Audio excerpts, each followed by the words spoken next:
मंच पर विराजमान पंजाब के मुख्यमंत्री आदरणीय सरदार प्रकाश सिंह जी बादल, भारतीय जनता पार्टी के प्रदेश अध्यक्ष श्रीमान विजय सांपला जी, उप मुख्यमंत्री सरदार सुखबीर सिंह जी, केंद्र में मंत्रिपरिषद की मेरी साथी हरसिमरत जी, जत्थेदार तोता सिंह जी, श्री अविनाश राय खन्ना जी, श्री मंतर सिंह बरार जी, श्रीमान स्वरूप सिंह सिंगला जी, श्रीमान HR कलेर जी, श्रीमान तीरथ सिंह महाला जी,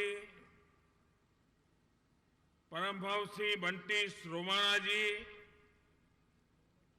पूर्व सांसद बीबी गुरुचरण कौर जी, फरीदकोट के भाजपा की अध्यक्षा श्रीमती सुनीता जी, मोगा से उम्मीदवार सरदार बरजिंदर सिंह जी, सरदार कमरजीत सिंह जी, सरदार चरणजीत सिंह जी, सरदार सुभा सिंह जी और विशाल संख्या में पधारे हुए पंजाब के मेरे प्यारे भाइयों और बहनों, 4 तारीख को आप सब पंजाब के भाग्य का फैसला करने वाले, लेकिन मेरे पंजाब के भाइयों बहनों, जब आप पंजाब में सरकार चुनते हैं तब सिर्फ पंजाब के लोगों के भाग्य के लिए नहीं चुनते। पंजाब में जब सरकार चुनी जाती है तो उसके साथ हिंदुस्तान का भी भाग्य जुड़ा हुआ होता है। ये सरहदी राज्य है। पाकिस्तान पंजाब की धरती का उपयोग हिंदुस्तान को तबाह करने के लिए मौके की तलाश में रहता है। और अगर यहां सरकार ढीली ढाली आ जाए, सरकार बाहरी लोगों की आ जाए, सरकार ऐशो आराम करने वालों की आ जाए, तो सिर्फ पंजाब के लोगों का नुकसान होगा ऐसा नहीं, पूरे हिंदुस्तान को एक संकट का दौर से गुजरना पड़ेगा। इसलिए मेरे प्यारे भाइयों बहनों, भारत की सुरक्षा के लिए, भारत की सुरक्षा को कोई चोट न पहुंचे, इसलिए भी पंजाब में ऐसी सरकार चाहिए जो सरकार देश की सुरक्षा की भी गारंटी हो। भाइयों बहनों, अभी मैं हरसिमरत जी को सुन रहा था, वो अपनी पीड़ा व्यक्त कर रही थी कि बादल साहब जैसे बुजुर्ग व्यक्ति के लिए न जाने कैसी कैसी भाषा बोली जाती है। भाइयों बहनों, मैं सार्वजनिक जीवन में कई वर्षों से हूं। मैंने अनेक दलों के राजनेता देखे हैं, अनेक दल के राजनेताओं को सुनने का मुझे अवसर भी मिला है। मेरे इतने जीवन के कालखंड में 2 नेता जिनका मैं जिक्र करना चाहता हूं, एक अटल बिहारी वाजपेयी और दूसरे सरदार प्रकाश सिंह बादल, ये दो ऐसे नेता कि जिनके मुंह से कभी भी हल्का शब्द नहीं निकलता था। किसी की आलोचना करनी है, कितना ही छोटा व्यक्ति क्यों न हो, लेकिन ये दो नेताओं का उनके मुंह से कभी भी कटुता प्रकट नहीं हुई है। भाइयों बहनों, सार्वजनिक जीवन में बोलचाल कैसी हो, भाषा कैसी हो, ये अगर सीखना है तो अटल बिहारी वाजपेयी से सीखने को मिलता है, प्रकाश सिंह जी बादल से सीखने को मिलता है। लेकिन भाइयों बहनों, जब बादल साहब के लिए ऐसे शब्दों का प्रयोग किया जा रहा है, दुख पहुंचना बहुत स्वाभाविक है। लेकिन मैं हरसिमरत जी से कहना चाहता हूं, सुखबीर जी से कहना चाहता हूं, आप ऐसे लोगों से अपेक्षा क्यों करते हो?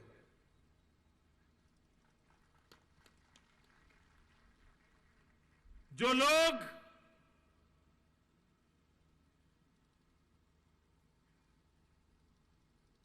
किसी के लिए भी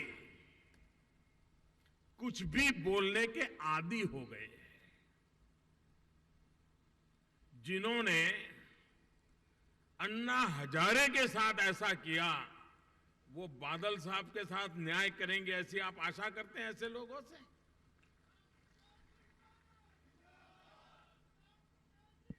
मैं हैरान हूं। हम भी कांग्रेस के खिलाफ लड़ाई लड़े हैं। हम ये कहते थे कि हम फलानी बात की जांच करवाएंगे, दोषियों को कानून के दायरे में लाएंगे और कानून दोषियों को छोड़े नहीं, इतनी बारीकाई से सच्चाई को ला करके रहेंगे। हम कभी ये नहीं कहते फलाने को जेल में भर देंगे, डिगने को जेल में भर देंगे। अरे देश ने हमें ये सत्ता नहीं दी है। देश ने हमें सत्ता दी है कानून का पालन करने की, लेकिन आजकल भाषा बोली जा रही है। हम आकर के इसको, वो शीला दीक्षित को भी जेल में भरने वाले थे। अभी शीला दीक्षित उत्तर प्रदेश की मुख्यमंत्री घोषित हो गई, उम्मीदवार। अब बताइए,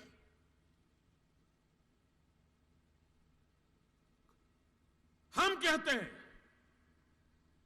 गुरु ग्रंथ साहब का जो अपमान हुआ है,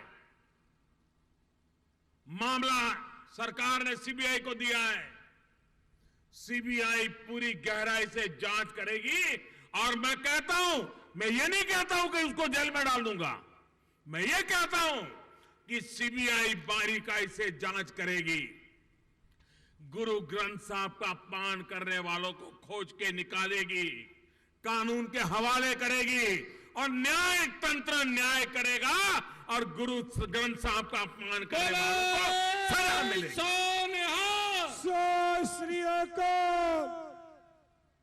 हर चीज कानून से चलती है, लेकिन ये डिक्टेटोरियल भाषा है, डिक्टेटर की भाषा है। फलाने को जेल में ठोक देंगे, डिगने को यह कर देंगे। क्या लोकतंत्र इस प्रकार से चलता है? भाइयों बहनों, मतभेद हो सकते हैं, राजनीतिक विरोध हो सकता है, लेकिन लोकतंत्र की मर्यादाएं टूट जाएगी तो देश का बहुत नुकसान होने वाला है और उसको संभाल के रखना ये हम सबका दायित्व है। भाइयों बहनों, अभी मैं गोवा गया था। गोवा के अखबार में मैंने एक चीज पढ़ी। कुछ लोगों को जब पता चल जाता है कि पराजय सामने दिख रहा है तो अभी से माहौल बनाने में लग जाते हैं, तरीके ढूंढते हैं। गोवा में क्या भाषण किया, अखबारों को इंटरव्यू दिया, उन्होंने कहा ये इलेक्शन कमीशन जो है मोदी नचाता है वैसे नाचता है। अब बताओ भाई, हिंदुस्तान में कोई इलेक्शन कमीशन पर झूठे आरोप नहीं लगाता है, लेकिन इलेक्शन कमीशन भी बेकार। और गुना क्या इलेक्शन कमीशन का? उसका गुना यह है कि पंजाब और गोवा के चुनाव की एक ही तारीख क्यों तय की। दूसरी शिकायत है पंजाब और गोवा के चुनाव सबसे पहले क्यों करवाए। तीसरी उनकी शिकायत है कि एक ही समय पंजाब और गोवा के चुनाव इसलिए करवाए गए कि हमारा दल चुनाव में हार जाए। भाई, हारना के लिए तारीख कारण नहीं है, हारना का कारण तो दिल्ली के आपके कारनामे हैं, जिस कारनामों के कारण आपका हारना तय है। भाइयों बहनों, ये जो तरीका है, ये तरीका कभी देश में लोकतंत्र का भला नहीं कर सकता है। और इसलिए भाइयों बहनों, मैं आप सबसे आग्रह करने आया हूं कि इस चुनाव में पंजाब के भविष्य को फिर एक बार उस अंधेरी गली में घसीटने वालों से पंजाब को बचाइए। भाइयों बहनों,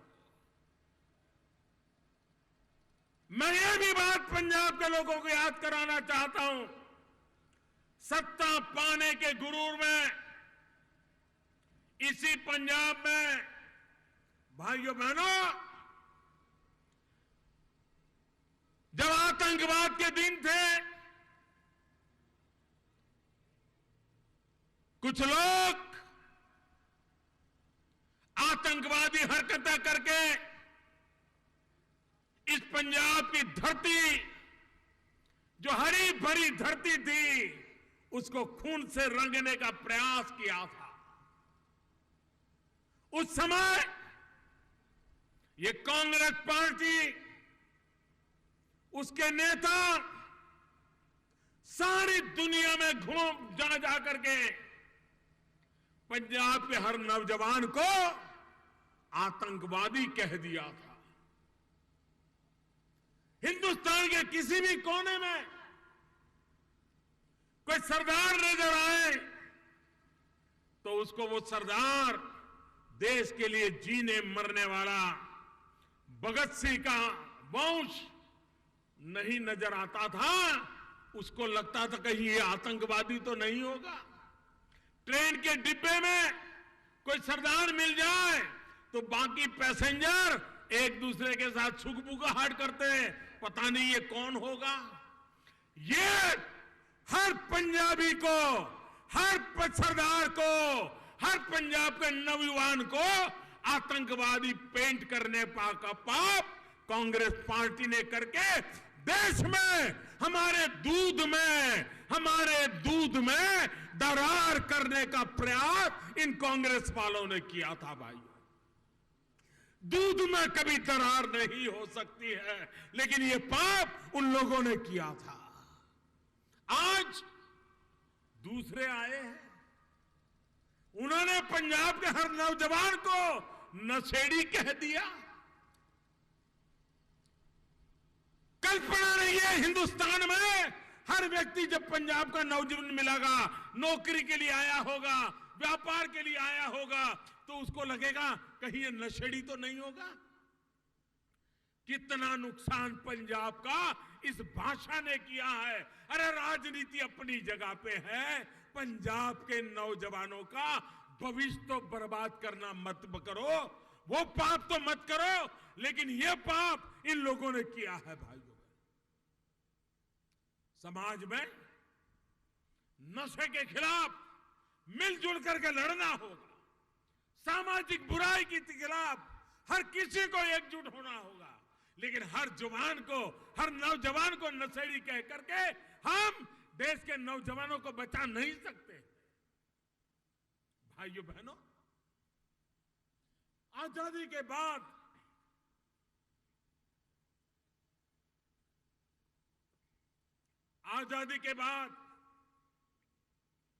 हमारे देश में महात्मा गांधी को जब भी याद करते हैं, महात्मा गांधी हमेशा कहते थे हिंदुस्तान गांवों का देश है, हिंदुस्तान कृषि प्रधान देश है, कृषि हमारी आत्मा है, खेती हमारी जिंदगी है, खेती हमारी आर्थिक उन्नति है। लेकिन भाइयों बहनों, आजादी के बाद जितने नेता हो गए, मैं कह सकता हूं इस देश ने 3 नेता देखे जिन नेताओं का जीवन, जिन नेताओं का जहन किसानी से भरा हुआ था। एक चौधरी चरण सिंह, दूसरे चौधरी देवीलाल और तीसरे प्रकाश सिंह बादल। ये तीनों नेता देश ने सच्चे अर्थ में खेत से निकला हुआ, खलिहान से निकला हुआ किसान की जिंदगी जीने वाला अगर देश ने 3 नेता देखे तो तीसरे नेता है, और आज सिर्फ एक ही देश में मौजूद है, वो सरदार प्रकाश सिंह बादल है। प्रकाश सिंह बादल ये सिर्फ पंजाब के किसानों के नेता नहीं, वो हिंदुस्तान के किसानों के नेता है। हिंदुस्तान के किसान का भला कैसे हो, इस सोच के इंसान है। मैंने देखा है, मैं भी मुख्यमंत्री था, बादल साहब भी मुख्यमंत्री थे। हम लगातार भारत सरकार जो मीटिंग बुलाती थी तो हम बैठते थे। जब मैं गुजरात से आता था तो मुझे लगता था कि दिल्ली में कांग्रेस की सरकार है, सरदार प्रधानमंत्री है, तो ये प्रकाश सिंह बादल साहब को तो बल्ले बल्ले होगा, उनको तो जो चाहिए मिल जाता होगा। लेकिन जब मीटिंग होती थी और बादल साहब जब पंजाब का ब्यौरा देते थे, इतनी पीड़ा होती थी कि दिल्ली में बैठी हुई सरकार ने बादल साहब को 10 साल यहां जनता ने मौका दिया। 8 साल तक दिल्ली में बैठी हुई कांग्रेस सरकार ने बादल साहब को हर काम में रोड़े अटकाए, रुकावटें डाली, कोई काम करने नहीं दिया। उसके बावजूद भी बादल साहब ने मीटिंग में कभी मर्यादा नहीं तोड़ी, विवेक नहीं तोड़ा, अपनी बात बताते थे, किसानों की बात बताते थे। लेकिन ये कांग्रेस सरकार बादल साहब की 8 साल तक कोई बात सुनती नहीं थी। आज दिल्ली में वो सरकार बैठी है, बादल साहब की साथी सरकार है। 2 साल में हमने वो काम किए हैं, वो मदद की है, पंजाब के सारे पुराने मसले हमने सुलझा दिए और बादल साहब पंजाब की प्रगति के लिए जो चाहते थे हमने रास्ते खोल दिए। अगर यही बात शुरू से हमारी सरकार होती तो आप पंजाब कहां से कहां पहुंच जाता। लेकिन 8 साल तक कांग्रेस सरकार ने रुकावटें डाली और उसका परिणाम यह हुआ कि बादल साहब को काम नहीं करने दिया गया। 2 साल में भरपूर काम करने का अवसर मिला है और आपको दिखाई देता है विकास की नई ऊंचाइयों पर ले जाने में बादल साहब ने कोई कसर नहीं छोड़ी। और आज भी हर पल मेरा पंजाब, मेरा किसान, मेरे पंजाब का नौजवान, उसका भला कैसे हो, नई नई चीजें सोचते रहना, नई चीजें करते रहना, ये बादल साहब की शख्सियत का परिणाम है। और इसलिए मेरे भाइयों बहनों, इस चुनाव में पंजाब को बर्बाद करना, पंजाब का कुछ भी हो जाए, हमारी दुनिया खड़ी हो जाए, ये सपने लेकर के जो लोग चल रहे हैं, उनको जिस रास्ते से आए हैं उसी रास्ते से वापस दिल्ली भेज दो और उनको कहो कि वहां की पहले जिम्मेवारी पूरी करो, जनता को जो वादे किए थे वो पूरा करो। भाइयों बहनों, आज दिल्ली में एक ऐसी सरकार आपने बिठाई है, जो काम आपने मुझे दिया है, मेरा सपना है हिंदुस्तान के किसानों को 2022 जब भारत की आजादी के 75 साल होंगे, हम 2022 तक में हिंदुस्तान के किसान की आय दोगुना करना चाहते हैं, डबल करना चाहते हैं। जो काम 70 साल में नहीं हुआ, वो काम 7 साल में पूरा करने का बीड़ा उठाया है। और भाइयों बहनों, जिस तरीके से हम आगे बढ़ रहे हैं, हम सफलता प्राप्त करके रहेंगे, ये मैं आपको विश्वास दिलाना चाहता हूं। हमने ऐसे नए इनिशिएटिव लिए हैं, हमने ऐसे नए निर्णय किए हैं, ऐसी नई योजना बनाई है कि जिसके कारण किसान का भाग्य सुनिश्चित होगा और किसान अपनी आय दोगुना कर पाएगा। भाइयों बहनों, आप मुझे बताइए, अगर किसान को पानी मिले तो मेरा पंजाब का किसान मिट्टी में से सोना पैदा कर देता है। वो पानी से भी ज्यादा अपना पसीना बहाता है। वो अपने सपने अपने खेत की मिट्टी में मिला मिला करके हिंदुस्तान के सपनों को सजाता है। ये मेरे पंजाब का किसान है, हिंदुस्तान का पेट भरता है, वो मेरा पंजाब का किसान है। भाइयों बहनों, हमने प्रधानमंत्री कृषि सिंचाई योजना बनाई है। हजारों करोड़ रुपया खर्च करके हर खेत को पानी मिले, उस दिशा में बीड़ा उठाया है। 90 ऐसी योजनाएं उसको हाथ में लिया है। लाखों हेक्टेयर भूमि को तुरंत पानी पहुंचे, इसके लिए चारों तरफ देश में काम चल रहा है। पंजाब में पानी की नहरें बहुत पुरानी हो गई। अगर उन नहरों का मरम्मत ठीक हो जाए तो पानी जो आखिर तक पहुंचता नहीं है, उसको उठाने के लिए बादल साहब पूरी ताकत से लगे हैं। दिल्ली सरकार पूरी मदद कर रही है, पानी पहुंचाने का काम चल रहा है। हमने एक पूरे देश में अभियान चलाया है, पर ड्रॉप मोर क्रॉप, एक एक बूंद से ज्यादा फसल कैसे मिले, इसका बीड़ा उठाया है। और इसलिए पर ड्रॉप मोर क्रॉप,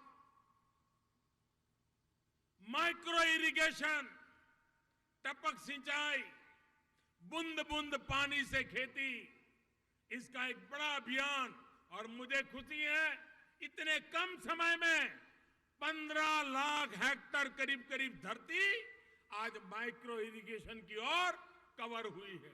अगर पंजाब में भी हम ये माइक्रो इरिगेशन को लागू कर पाए, जितने ज्यादा किसानों को लेकर आए, हम पानी भी बचाएंगे, मजदूरी भी बचाएंगे, ज्यादा फसल होगी, अच्छी फसल होगी, उस दिशा में हम काम कर रहे हैं। भाइयों बहनों, आज भारत सरकार पंजाब के किसानों की पैदावार को दाम जो बाजार में चलते हैं उससे ज्यादा देकर के उस फसल की खरीदी करती है, ताकि कभी किसान को परेशानी के दिन ना आए। भाइयों बहनों, हमने एक और निर्णय किया है कि हमारा किसान जो धान पैदा करता है, उसके बाद जो वेस्ट रहता है, जो जला देता है, हमने उसमें से इथेनॉल बनाने के कारखाने पंजाब की धरती पर लगाने वाले हैं। जो आज जला देते हैं आप, उसमें से इथेनॉल निकालेंगे और किसान को उसमें से भी इनकम होगी। एक एक हेक्टर पर 2,000, 5,000, 10,000, 15,000 तक इनकम हो सकती है। ये नई इनकम किसान की बढ़ाने की दिशा में हम काम चल रहे हैं और देश की ऊर्जा की आवश्यकता को भी हम पूरा कर रहे हैं। हम किसान को वैल्यू एडिशन, फूड प्रोसेसिंग, उसके लिए बल देना चाहते हैं। किसान जो पैदा करता है, उसका अगर वैल्यू एडिशन होता है तो उसकी इनकम बढ़ती है। अगर वो टमाटर पैदा करता है लेकिन टमाटर का केचप बिकता है, ज्यादा कमाई होती है। वो दूध पैदा करता है लेकिन अगर दूध में से मिठाई बना करके बिकती है, मक्खन या चीज बना करके बिकती है, तो ज्यादा पैसा मिलता है। हम फूड प्रोसेसिंग, वैल्यू एडिशन, उस पर ज्यादा बल दे रहे हैं ताकि हमारे किसान को उसकी ज्यादा इनकम मिले, ज्यादा कमाई हो, दुनिया के बाजार में कमाई हो। भारत सरकार ऑर्गेनिक फार्मिंग, उस पर बल दे रही है। आज दुनिया में जो माल यहां 1 रुपये में बिकता है, वो अगर ऑर्गेनिक है तो दुनिया में $1 में बिकता है। कितना गुना इनकम हो सकती है किसान को। हमारे देश में एक राज्य सिक्किम पूरा ऑर्गेनिक स्टेट बना दिया है। भाइयों बहनों, पंजाब भी इस स्पर्धा में आ सकता है। हम पूरे देश में ऑर्गेनिक सर्टिफाई करने के लिए लैब खड़ी करना चाहते हैं और जो भी किसान ऑर्गेनिक फार्मिंग की ओर जाना चाहता है, उसको मदद करना चाहते हैं और उस ऑर्गेनिक खेती से पैदावार जो हो, उससे उसको 1 रुपये के सामने $1 की कमाई हो, ये दिशा में हम ले जाना चाहते हैं। भाइयों बहनों, हमने किसान को प्राकृतिक आपदा से जूझता हुआ देखा है। ओले गिर जाए, वर्षा आ जाए, बीमारी आ जाए, किसान की मेहनत पानी में जाती है। हमने किसान को ऐसा फसल बीमा योजना दिया है कि इन सारे संकटों की उससे रक्षा करता है। और पहले कोई संकट आ जाए तो 50% से ज्यादा हो तब सरकार देखती थी। हमने नियम बदल दिया, अगर नुकसानी 30% भी हो गई तो भी सरकार उसको नुकसान मानेगी और किसान को भुगतान करेगी। फैसला इतना बड़ा हमने किया है। फसल बीमा योजना के द्वारा किसान को खेत में खड़ी फसल हो, काट करके रखी हुई फसल हो, बाजार जाने की तैयारी हो, अगर कोई पानी गिर गया और खराब हो गई तो उसके पैसे भी देने का काम फसल बीमा योजना में किया। कभी मानो पानी नहीं आया, बरसात नहीं गिरी, जून महीने में बोना है नहीं हो पाया, जुलाई महीने में बोना है नहीं हो पाया, अगस्त महीने में बोना है नहीं पाया, किसान एक दाना भी नहीं बो पाया, तो भी फसल बीमा योजना से उसका पिछले साल का हिसाब दे करके पैसे देने का प्रबंध फसल बीमा योजना में किया। कोई सोच सकता है इस देश में किसानों के लिए ऐसी फसल योजना हो सकती है? ये दिल्ली में भारतीय जनता पार्टी अकाली दल की सरकार ऐसी है कि जिसने किसानों को केंद्र में रखते हुए योजनाओं को बनाने का प्रयास किया है। भाइयों बहनों, ये योजना किसानों की भलाई के लिए है। हम चाहते हैं दूध उत्पादन में भी हमारा पंजाब का किसान पशुपालन के काम में भी आगे आए। आज हमारी गाय या भैंस जो दूध देती है, उसको अगर सही परवरिश हो, वैज्ञानिक परवरिश हो, आरोग्य की चिंता की जाए, व्यवस्था की जाए, तो वो डबल दूध दे सकती है। हमारे पशु कम भी हो, ज्यादा दूध की पैदावार संभव है। उस दिशा में वैज्ञानिक तरीके से काम करने की दिशा में सरकार काम कर रही है।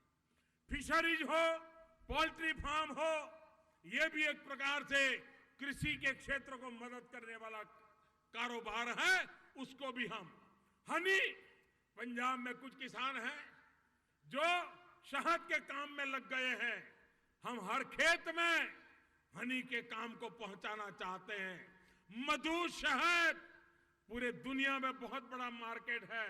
अगर सच्चा और पक्का हनी अगर दुनिया को हम दे सकते हैं तो दुनिया हिंदुस्तान का हनी खरीदने के लिए, शहद खरीदने के लिए लालायित है। हमारे किसान की जेब भर जाएगी। उस दिशा में हम काम कर रहे हैं।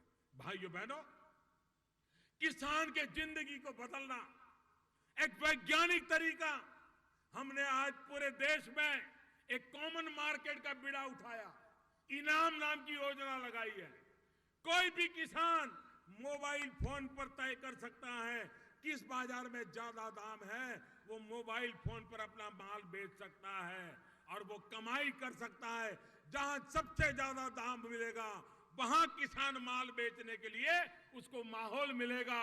ये टेक्नोलॉजी का उपयोग करते हुए किसान को इनाम नाम की मार्केटिंग की सुविधा देने का काम हमारी सरकार ने किया है। मेरा कहने का तात्पर्य ये है कि हम कृषि को आधुनिक बनाना चाहते हैं, हम कृषि को वैज्ञानिक बनाना चाहते हैं, हम कृषि में टेक्नोलॉजी लाना चाहते हैं, हम कृषि से रोजगार के नए अवसर पैदा करना चाहते हैं, हम कृषि से किसान की आय दोगुना करना चाहते हैं, हम गांव के जीवन को बदलना चाहते हैं।